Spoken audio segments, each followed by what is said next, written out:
আবু হুরায়রা রাদিয়াল্লাহু তাআলা বললেন, আমি পয়গম্বর সাল্লাল্লাহু আলাইহি সাল্লামের নিকট শুনেছি, আল্লাহ রাব্বুল আলামিন যখন রহমতকে সৃষ্টি করেছেন, 100 ভাগের 1 ভাগ রহমত সারা পৃথিবীতে যত সৃষ্টি সমস্ত সৃষ্টির উপরে 1 ভাগ চাপিয়ে দিয়েছেন।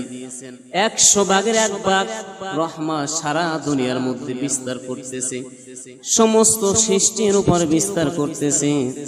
আর 99 ভাগ রহমত আল্লাহ রাব্বুল আলামিনের দরবারে রয়ে গেছেন। জোরে বলুন সুবহানাল্লাহ, আরো জোরে বলুন সুবহানাল্লাহ।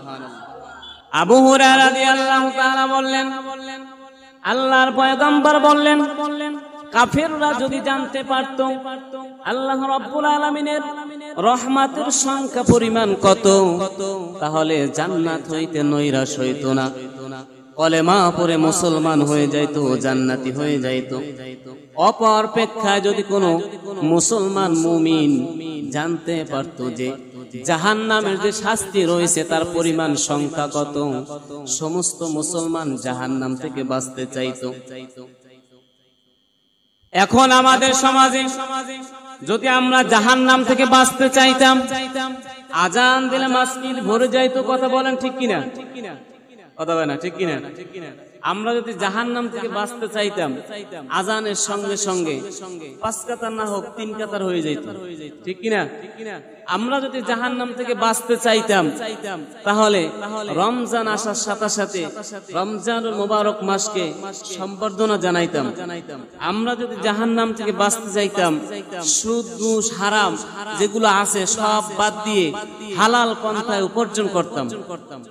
আমরা যদি জাহান্নাম থেকে বাঁচতে চাইতাম, তাহলে আমরা মানুষকে ঠকানো থেকে বিরত থাকতাম। কথা বলেন ঠিক কিনা? আল্লাহর পয়গম্বর বললেন, যদি কোনো মুমিন আল্লাহ রাব্বুল আলামিনের জাহান্নামের শাস্তি যে কত পরিমাণ সংখ্যা রয়েছে যদি কোনো মুমিন জানতো, তাহলে আল্লাহর ওই জাহান্নাম থেকে বাঁচতে চাইতো, জান্নাত কামনা করতো। জোরে বলুন সুবহানাল্লাহ।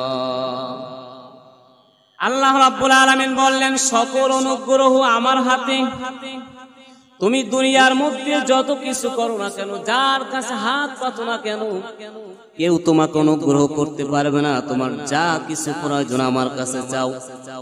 গোপনে পাপ করছো, আমার কাছে ক্ষমা চাও। প্রকাশ্যে পাপ করছো, আমার কাছে ক্ষমা চাও। তোমাকে দয়া এবং রহমত ক্ষমা সবকিছু আমার মাধ্যমে হবে, আর কারো মাধ্যমে হবে না। যদিও বান্দার মাধ্যমে কিছু তুমি পেয়ে থাকো সাহায্য, সেটা আমার পক্ষ থেকে বান্দাকে তুলে ধরলাম। কথা বলেন ঠিক কিনা? জোরে বলেন ঠিক কিনা? আমি যদি কারো কাছে কিছু ধার চাই, কিছু সাহায্য চাই, তাহলে সেটা হবে আল্লাহর পক্ষ থেকে। আল্লাহ রাব্বুল আলামিন ওই বান্দাকে অন্তরের মধ্যে এমন ভাবে সিস্টেম করে দিয়েছে, আপনাকে সাহায্য করতে বান্দা বাধ্য হয়েছে। আপনি যদি মনে করেন যে না উনি আমাকে সাহায্য করছে, তাহলে আপনি ভুলের মধ্যে আছেন। কথা বলেন ঠিক কিনা? এটা বিশ্বাস রাখতে হবে, ইয়াকিন রাখতে হবে।